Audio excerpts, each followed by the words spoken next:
구원의 완성이라는 점을 함께 은혜를 나누려고 합니다. 자, 지난주에는 어떤 말씀을 나눴습니까?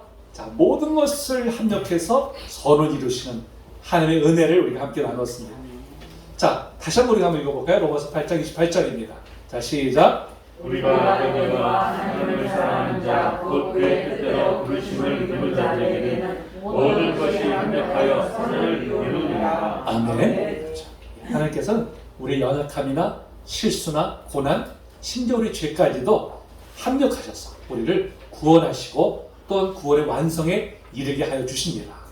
이것이 참 얼마나 정말 놀라운 은혜인지 모릅니다. 그래서 우리는 우리의 눈물도 감사하고 성공도 감사하고 실패도 감사하고 연약함도 감사할 뿐입니다. 자, 그런데 이 놀라운 은혜가 누구에게 임할까요? 누구에게? 자, 아무에게 임하는 것이 아니죠. 뭐라고 말씀합니까? 하나님을 사랑하는 자, 곧 그의 뜻대로 부르심을 입은 자들에게. 그의 뜻대로 부르심을 입은 자들에게 이 놀라운 은혜가 임한다고 하는 것입니다. 여러분, 하나님 우리를 구원으로 부르시면 그래서요, 우리의 뜻이 아니라 오직 하나님의 뜻이죠. 여기 우리 성도님들이 교회 나온 것도 내 뜻대로, 내 의지대로 나온 것 같지만 사실은 하나님의 인도하심이 있기 때문에 여기에 나오게 된 것입니다. 그래서 오직 우리는 하나님의 은혜로 부르심을 받았기 때문에 오직 우리는 감사할 것 뿐인 줄로 믿습니다. 자, 그렇다면 하나님께서는 자, 우리를 그러면 어떻게 구원으로 부르실까요? 어떻게? 자, 오늘 우리가 읽은 본 말씀이 그에 대해서 말씀해 주고 있어요. 자, 오늘 본 말씀을 가리켜서 신학적으로는 구원의 서정이다, 또는 구원의 순서다, 이렇게 이제 말을 합니다. 자, 하나님께서 우리를 부르셔서 구원에 이르게 하는 순서를 말하는 것이죠, 순서를. 그러니까 우리가 하나님의 부르심을 받아서 구원에 이르는 것이 순식간에 다 이루어진 것 같지만 사실은 이런 순서에 의해서 구원에 우리가 완성에 이르게 된다는 것입니다. 자, 그런 면에서 이 구원의 순서를 우리가 단계별로 살펴보면요, 우리를 향하는 하나님의 뜻이 얼마나 놀라운지, 그 사랑이 얼마나 크신지를 우리가 더 깊이 깨닫게 됩니다. 오늘 본 말씀을 통해서 이 놀라운 은혜를 더 깊이 깨닫게 되시기를 축복합니다. 아멘. 자, 오늘 이 말씀을 우리가 자세히 살펴보면요, 구원에 몇 단계가 있을까요? 몇 단계가? 5단계가 있습니다. 5단계. 미리 아심, 미리 정하심, 부르심, 그 다음에 의롭다 하심, 그 다음에 영화, 이렇게 5단계를 거쳐서 구원이 이루어지는 것을 우리가 볼 수가 있습니다. 자, 근데 여러분, 이렇게 이 구원을 이루는 주체가 누굴까요? 내가 합니까? 아니죠. 누가 해요? 하나님께서 하시죠. 근데 우리 한글 성경에는 하나님이 해서 한 번만 나오잖아요. 근데 영어 성경을 보니까 무려 9번에 나와요. 9번이나 하나님의 행하심을 강조하고 있어요. 왜 이렇게 강조할까요? 무엇 때문에? 그만큼 우리를 향하신 하나님의 뜻이 확고하다는 것이죠. 그만큼 우리를 구원하신 뜻이 확고하기 때문에 우리의 구원은 결코 변질되거나 잘못될 일이 없다는 것을 분명히 여기서 이제 강조를 하고 있는 것입니다. 자, 그럼 이제 이 5가지 단계를 오늘 한번 자세히 한번 살펴보도록 그렇게 하겠습니다. 자, 첫 번째 단계가 뭐라고요? 미리 아심이에요. 미리 아심. 이것은 이제 한문으로 표현하면 예지죠. 예지 단계입니다. 여러분, 하나님께서 우리를 미리 아셨다는 거예요. 미리 아셨는데, 자, 그것은요, 우리가 모든 것에 대해서 미리 아시던 의미가 아닙니다. 자, 감리교에서는 이걸 가리켜서 예지 예정이라고 표현해요. 이게 뭐냐면, 하나님께서 우리가 장차 하나님을 믿을 것을 아셔서 그래서 택하셨다. 이게 예지 예정이에요. 감리교에서는 그렇게 이제 이것을 주장을 합니다. 그러나 여러분, 이것은요, 나의 구원에 있어서 하나님이 내가 믿을 것을 미리 아시고 나를 구원하셨다는 뜻이 아닙니다. 그것이 아니라 우리를 당신의 자녀로 처음부터 사랑하고 계셨다는 의미예요. 자, 이게 무슨 뜻이냐? 이 안다는 개념이 중요합니다. 성경에서 안다는 개념은 굉장히 중요해요. 그냥 우리가 안다는 개념은 지식적인 개념이 아닙니다. 그걸 훨씬 뛰어넘는 그런 개념을 갖고 있어요. 자, 몇 가지 성경의 말씀을 한번 좀 살펴봅니다. 좀 읽어볼까요? 시작. 여호와의 사랑이 무엇이기에 주께서 그를 알아주시며 인생이 무엇이기에 그를 생각하시나이까. 여기서 이 알아주신다는 것이 무슨 뜻일까요? 알아주신다는 것이 바로 우리를 사랑으로 돌보아 주시는 것을 의미하는 것이죠. 그러니까 안다는 개념이 단지 지식적으로 나 너 알아가 아니라 우리를 사랑으로 돌봐 주신 것을 안다라고 표현하고 있어요. 자, 또 로마서 12장 2절. 자, 시작. 여기서 미리 아시다는 게 나오잖아요. 근데 뭐라고 표현합니까? 버리지 아니하신다는 거예요. 뭘 말합니까? 우리를 선택하셨다는 것이죠. 우리를 선택하셔서 구원하셨다는 것을 의미하는 것입니다. 그러니까 안다는 개념을 다시 말씀드립니다. 지식적으로 알미 훨씬 뛰어넘어서 우리를 사랑하셔서 우리를 선택하시고 우리를 돌봐주신다는 바로 그런 의미를 담고 있는 것입니다. 그러니까 미리 아신다는 것은 어떤 뜻이라고요? 우리를 미리 사랑하시고 우리를 택하셨다, 이런 의미인 거예요. 자, 그렇다면 여러분 언제 우리를 미리 아셨을까요? 언제? 자, 또 읽어볼까요? 시작. 곧 창세전에 그리스도 안에서 우리를 택하사 우리로 사랑 안에서 그 앞에 거룩하고 흠이 없게 하시려고. 아멘. 언제 택하셨다고요? 창세전부터. 창세부터 이미 우리를 사랑으로 택하셨어요. 여러분, 천지가 창조되기 전부터 이미 우리를 택하셨다는 것은 정말 놀라운 일이 아닐 수 없습니다. 자, 근데 시편 기자도 이 놀라운 은혜를 이렇게 표현하고 있어요. 또 읽어볼까요? 자, 시작. 내 형질이 이루어지기 전에 주의 눈이 보셨으며 나를 위하여 정한 날이 하루도 되기 전에 주의 책이 다 기록이 되었나이다. 아멘. 여러분, 우리의 존재가, 우리의 이름이 내가 태어나기도 전에 이미 하나님께서 아신 바가 되고 기억하신 바가 되었다고 말씀하고 있어요. 여러분, 우리가 도대체 무엇이건데 이렇게 천지를 지으신 하나님께서 이렇게 각별한 관심을 가지시고 창세전부터 이미 사랑하고 계신다는 말씀입니까? 그렇지? 우리가 무엇이건데? 그러니까 정말 이 사랑이 너무 크다 보니까요, 사실 실감이 나지 않을 정도예요. 실감이. 여러분, 그래서 우리가 이렇게 하나님의 특별한 사랑을 받았고 또 받고 있으며 또 미래에도 우리는 받을 사람들입니다. 그렇기 때문에 여러분, 세상의 눈으로 볼 때 우리가 어떠한 일이 상관없이 우리는 정말 하나님 앞에서 너무나 귀중한 존재예요. 하나님께서 우리가 태어나기 전부터 택하셨다고 또 사랑하셨다는 사실 하나만으로도 우리 이 세상에서 가장 귀중한 존재가 아닐 수 없습니다. 여러분, 그렇기 때문에요, 자기 자신을 세상의 관점에서 아니라 하나님의 관점에서 바라보세요. 여러분, 내 이웃을, 내 옆에 사람을 세상의 관점이 아니라 하나님의 관점으로 바라보세요. 여러분, 그리고 먼저 내 자신을 사랑하세요. 내가 얼마나 귀중한 존재입니까? 세상에 어떤 상관없어요. 하나님의 나를 귀하게 여기세요. 하나님. 또한 내 옆에 있는 사람이 하나님께서 가장 귀중히 여기는 존재입니다.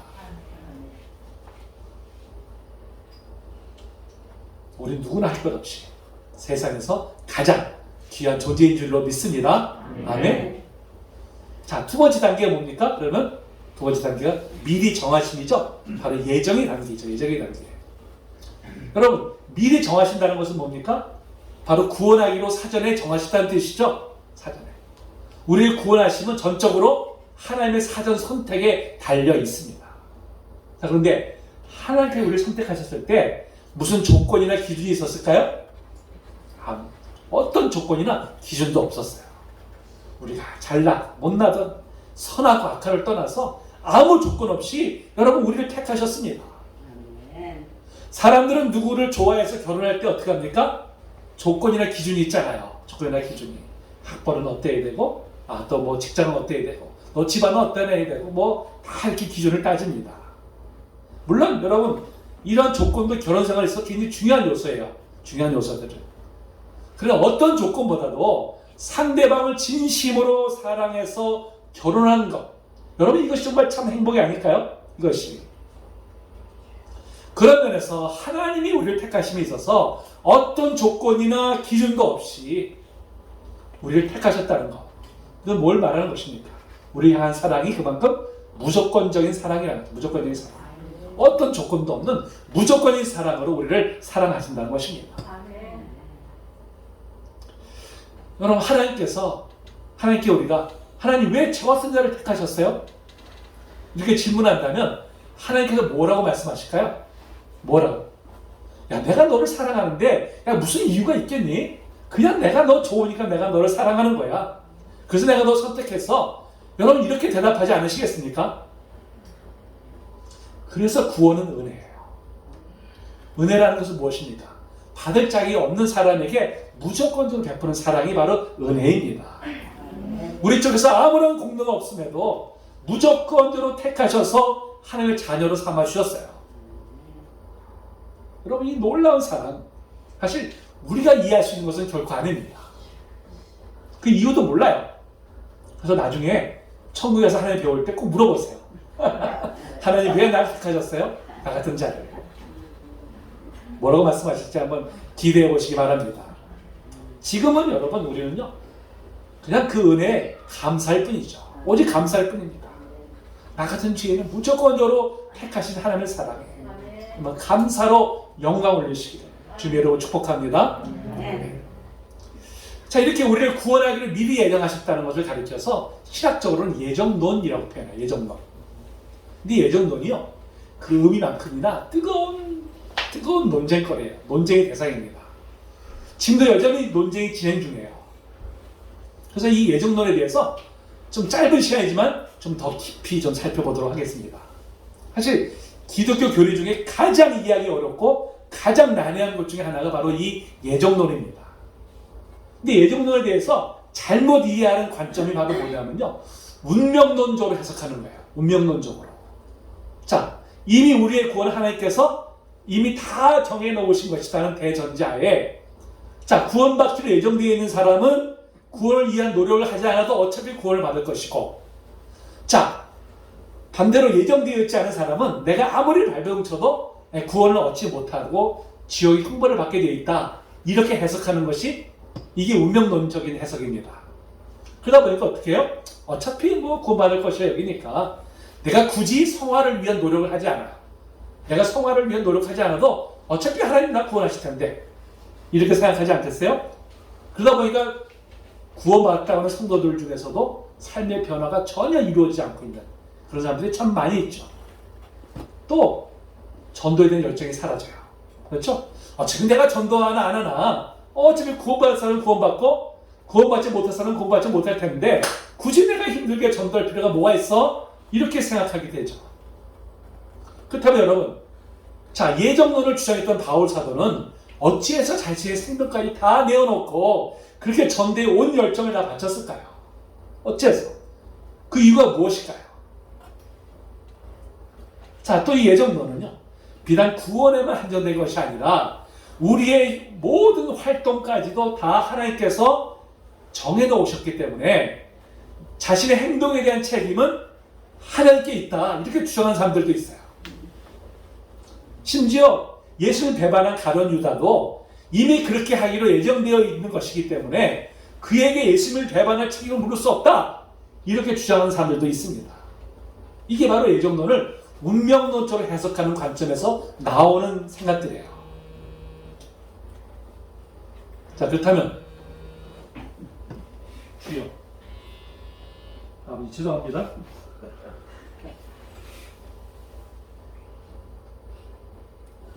제가 혹시 몰라서 주여 제가 실수. 자, 끊어져 버렸네.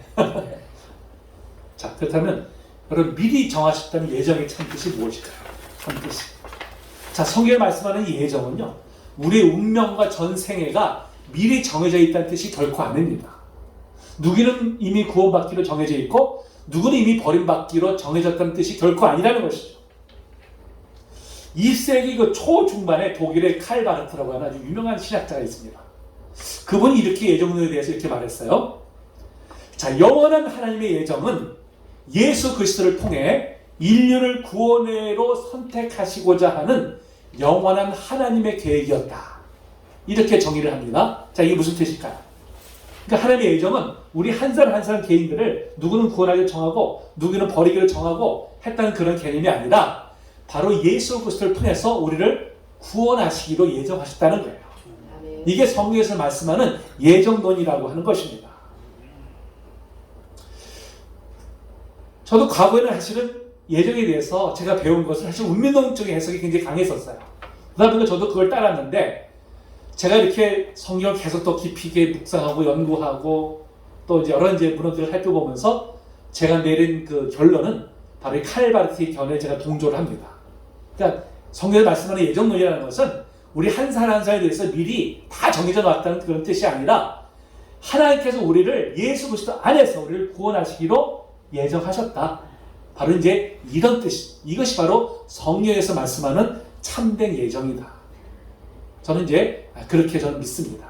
그렇게 여러분들에게 또 권면을 합니다. 자, 그러면 좀 정리해야 될까요? 정리가?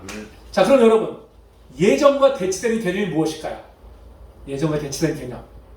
자, 미리 다 정하셨다는 개념, 대치된 개념이 뭐예요? 자유의지예요. 그렇죠? 자유의지. 자, 하나님께서 모든 것을 예정해 놓으셨다고 만약에 이걸 전제로 한다면 그에 대치되는 개념은 뭐예요? 자유의지잖아요. 인간의 자유의지 뭡니까? 하늘 뜻이 아니라 내 뜻대로 하겠다는 것이잖아요. 자, 그러다 보면 예정과 자유의지는 서로 대치되는 개념으로 보여져요. 그렇죠? 충돌하는 개념인 것처럼 보여집니다. 근데 여러분 이걸 결코 대치되는 개념이 아니라는 거예요. 이거 자체가. 자, 먼저 인간의 자유의지는 뭡니까? 하늘 뜻에 예, 아니요라고 자신의 의지를 표현하는 것이죠. 이게 바로 이제 자유의지입니다. 하나님은 결코 우리를 로봇으로 만들지 않으셨어요. 우리에게 지, 정, 의라고 하는 인격을 우리에게 심어주셨습니다. 그리고 그 인격을 가지고 스스로 판단해서 스스로 의지를 가지고 하나님의 말씀에 순종하도록 그렇게 우리를 창조하셨어요. 그렇게 우리를 지으셨다는 것입니다. 그리고 우리 스스로 의지를 가지고 예수님을 닮는 순회까지 이르기를 원하세요. 그런데 우리의 의지가 어떻습니까? 연약하잖아요. 그렇죠? 그러다 보니까 늘 넘어지기 쉽고 좌절하기가 쉽습니다. 자, 그럼에도 하나님은 열심을 가지고 우리를 향한 하나님의 뜻을 반드시 이루어내십니다. 비록 죄로 인해서 인간이 타락했지만 죄조차도 하나님의 계획을 절대 좌절시키지 못해요. 그래서 하나님께서는 사랑하시는 아들 예수 그리스도를 보내셔서 바로 우리를 구원하기를 기뻐하십니다. 여러분, 하나님께서 인간의 타락도 예정해 놓으셨을까요? 아니죠. 이건 인간이 스스로 자유의지를 가지고 그렇게 결정한 것입니다. 그게 바로 뭐예요? 선악과죠. 선악과. 선악과는 바로 인간의 자유의지를 시험하는 시험대였어요. 인간은 그것을 먹지 않을 자유와 또 먹을 수 있는 자유를 동시에 가지고 있었어요. 그리고 그에 따른 책임도 스스로 지게 되어 있었습니다. 자, 읽어볼까요? 시작. 여호와 하나님께서 사람에게 명령하시되 동산 각종 나무의 열매는 내가 이르는데 선악을 알게 하는 나무의 열매는 먹지 말라. 내가 먹는 날에는 반드시 죽으리라 하시니라. 아멘. 자, 근데 인간이 어떻게 했습니까? 하나님의 명령에 불순종함으로 인해서 죄가 들어왔어요. 그 대가로 인간은 죽음을 맞이하게 되었습니다. 근데 여러분 그것을 끝장났나요? 아니죠. 인간은 비록 타락에 이르들어섰지만 하나님의 예정은 뭐예요? 우리를 구원하신 것이잖아요. 우리를 구원하신 것이기 때문에 우리를 결단코 포기하지 아니하시고 바로 예수 그리스도를 통해서 구원의 완성을 이루고 가셨습니다. 아멘. 이처럼 예정은 우리 하나님이 우리 인생이 하나님의 계획에 따라서 그대로 진행된다는 개념이 아니라 바로 하나님이 계획하시고 예정하신 한 인간에게 하나님이 찾아오셔서 그의 생애 동안 그와 씨름을 하심으로 기어코 하나님의 뜻을 이루신다는 뜻입니다. 아멘. 성경에서 바로 야곱이 가장 바른 좋은 예가 되죠. 야곱은요 철저히 자기 뜻대로 자기 인생을 설계하고 그에 따라 살았던 대표적인 인물입니다. 심지어 하나님의 뜻마저 자신의 방법과 실험패에 의해서 그것을 이루려고 했던 그런 사람이었어요. 그래서 그는 아주 유독 힘든 인생을 살았습니다. 나중에 그가 바로 앞에 섰을 때 이런 고백을 하잖아요. 읽어볼까요? 시작. 야곱이 바로에게 이르되 내 나그네 길이 세월이 130년이니이다. 내 나이가 얼마 못 되니 우리 조상의 나그네 길에 연주에 미치지 못하나 험악한 세월을 보내었나이다. 아멘. 자기 스스로 너무 힘든 인생을 살았다고 그렇게 고백을 합니다. 근데 여러분 하나님께서 야곱을 포기하셨습니까? 포기하지 않으셨어요. 그를 환경과 사람을 통해서 다루심으로 그의 자아를 꺾고 하나님의 뜻을 순종케 하셨어요. 그리고 마침내 이스라엘의 조상이 되게 하셨습니다. 그 하나님의 포기하지 않는 그 열심이 절대 변할 것 같지 않은 야곱을 변화시키신 거예요. 여러분, 하나님의 예정은 이처럼 운명론이 아니라 택하신 백성을 기어코 하나님의 뜻대로 구원에 이르게 하신다는 그런 뜻을 가지고 있습니다. 여러분, 비단 야곱의 예를 들지 않더라도 저와 여러분이 그 증거가 되지 않습니까? 나 같은 자를 하나님께서 포기하지 아니하시고 기어코 찾아오셔서 우리를 구원에까지 인도하시잖아요. 아멘. 그게 하나님의 사랑이고요. 그것이 하나님의 예정입니다. 아멘. 그 지난 세월을 돌아보니까 발걸음마다 하나님의 은혜가 함께 하셨음을 깨달을 때 이 모든 것을 하나님께서 예정하셨습니다. 이렇게 고백하게 되는 것이죠. 이런 면에서 보면요, 예정론은요, 미래를 바라보는 것이 아니라 과거를 돌아봄으로 고백하는 거예요. 여러분, 이 의미를 잘 새기세요. 예정론은 미래에 관련된 것처럼 보여지지만 사실은 우리가 어떻습니까? 내가 지금 이 시점에서 과거를 돌아보니까 내가 생각하고 내가 뜻대로 해서 하나님 믿어서 여기까지 온 것 같지만 사실은 하나님이 나를 택하셔서 나를 예정하셨기 때문에 내가 여기까지 오게 되었습니다. 이런 고백으로 올려드리는 것이 바로 성경에서 말씀하는 예정이라는 의미입니다. 나 같은 죄는 결코 포기하지 않으시고 반드시 구원을 이루게 하시는 이 하나님의 놀라운 사랑을 정말 가슴 깊이 새기시는 우리 성도님 되시기를 축복합니다. 자, 이제 세 번째 단계로서 부르심이죠. 부르심. 이 부르심은 바로 우리를 알고 예수를 믿고 구원을 받도록 반드시 우리를 이르게 하신다는 뜻이죠. 이를 신학적인 용어로 이제 효과적인 부르심이라고 해요. 우리를 부르시되 효과적인, 반드시 이루신다는 그런 뜻을 담고 있죠. 내가 믿으려고 해서 예수 믿은 것이 아니라 바로 하나님께서 성령을 보내셔서 우리로 믿게 하셨다는 것입니다. 그러면 사실은 우리가 구원받은 데 있어서는요, 우리는 아무런 자랑거리가 없어요. 아무런 자랑거리가. 자, 이거 한 말씀 읽어봅니다. 시작. 너희는 그에 의하여 믿음으로 말미암아 구원을 받았으니 이것은 너희에게서 난 것이 아니요 하나님의 선물이라. 행위에서 난 것이 아니니 이는 누구든지 자랑하지 못하게 함이라. 아멘. 믿음도 하나님의 선물이고 구원도 하나님의 선물이기 때문에 누구든지 자랑할 것이 아무것도 없어요. 오직 나의 나는 것은 하나님의 은혜입니다. 이렇게 고백할 수밖에 없는 것입니다. 자, 그렇다면 여러분, 하나님께서 우리 각 사람을 어떻게 그러면 구원으로 부르실까요? 어떻게? 바로 전도를 통해서 이루어지죠. 전도를 통해서. 여러분, 그런 면에서 복음 전도는 하나님의 부르심이 그분의 그 택한 백성들에게 전해지고 또한 그들의 믿음을 일깨워서 구원으로 나오게 하는 유일한 수단이 되는 거예요. 유일한 수단이. 또 읽어봅니다. 시작. 그런즉 그들이 믿지 아니하는 일을 어찌 부르리요? 듣지도 못한 일을 어찌 믿으리요? 전파하는 자가 없이 어찌 들으리요? 부르심을 받지 아니하였으면 어찌 전파하리요? 기록된 바 아름답도다. 좋은 소식을 전하는 자들의 발이여 함과 같으니라. 아멘. 우리 성도님들도 누군가의 전도를 받아서 교회에 나와서 복음을 듣고 구원을 받지 않았습니다. 이제 하나님께서는 또 그 누군가를 또 저와 여러분의 전도를 통해서 구원받게 되기를 원하세요. 우리가 힘써 전도해야 될 이유가 바로 여기에 있는 것입니다. 요즘 우리 성도님들이 전도에 힘을 쓰는 모습이 정말 참 아름답습니다. 하나님께서 정말 기뻐하실 줄로 믿습니다. 그래서 정말 코로나를 위해서 다 위축되어 있잖아요. 지금. 다 위축되어 있는데도 그럼에도 정말 전도에 힘을 쓰는 우리 성도님들에게 하나님의 크신 축복이 넘쳐나실 줄로 믿습니다. 자, 이제 네 번째 단계로 바로 의롭다 하심, 즉 칭의의 단계죠. 칭의의 단계. 이 칭의는 우리가 이미 로마서 1장부터 3장까지 우리가 이제 다 깊이 우리가 살펴보았던 그런 주제죠. 우리는 모두가 죄로 인해서 하나님의 관계가 단절되었었습니다. 단절되었는데 그래서 영원히 형벌을 받아야 마땅한 그런 사람들입니다. 아무런 소망이 없었잖아요. 그런데 예수 그리스도께서 십자가에서 우리의 모든 죄를 다 짊어지시고 죽으심으로 이제 이를 믿는 자는 누구든지 의롭다 칭함을 받게 되었어요. 하나님의 관계가 회복되게 되었습니다. 아멘. 또 읽어볼까요? 시작. 모든 사람의 죄를 범하였음에 하나님의 영광에 이르지 못하더니 그리스도 예수 안에 있는 성령으로 말미암아 하나님의 은혜로 값없이 이롭다 하심을 얻은 자 되었느니라. 아멘. 아멘. 우리 편에서는 아무런 대가를 치르지도 않고 의롭다 칭을 받았어요.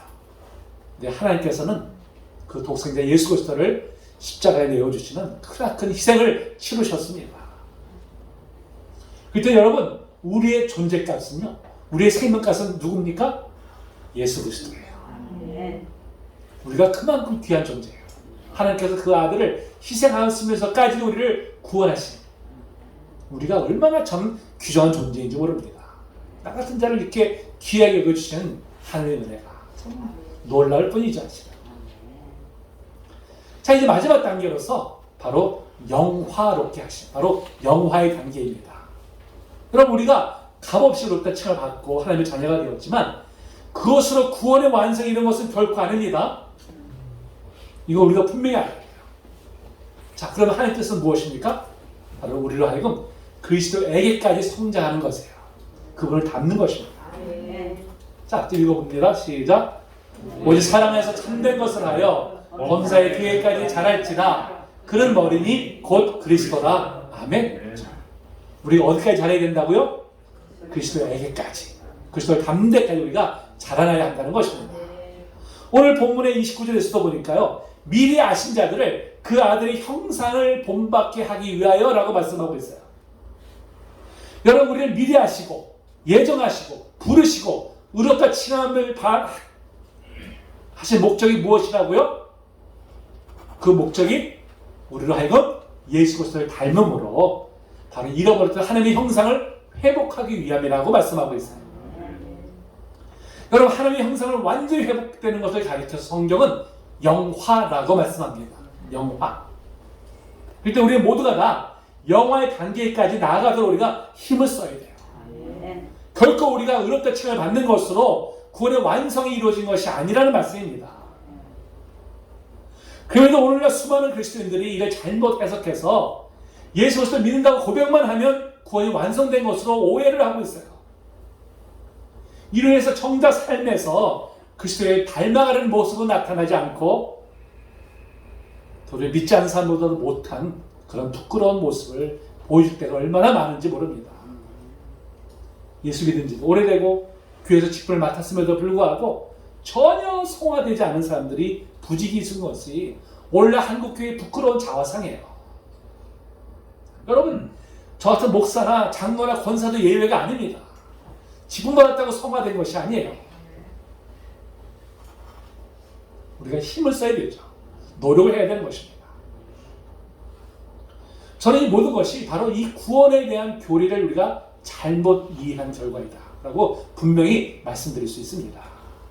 그러면서 우리가 오늘 살펴보았던 이 구원의 다시 단계는요, 우리가 하나하나를 우리가 잘 살펴보면서 그래서 우리의 삶에 우리가 적용하는 우리가 힘을 써야 됩니다.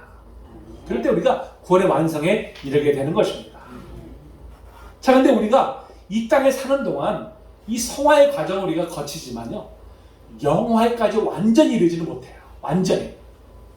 그러니까 그렇다면 여러분, 영화는 우리가 언제 이룰 수 있을까요? 언제? 자, 뭐라고 성경이 말씀합니까?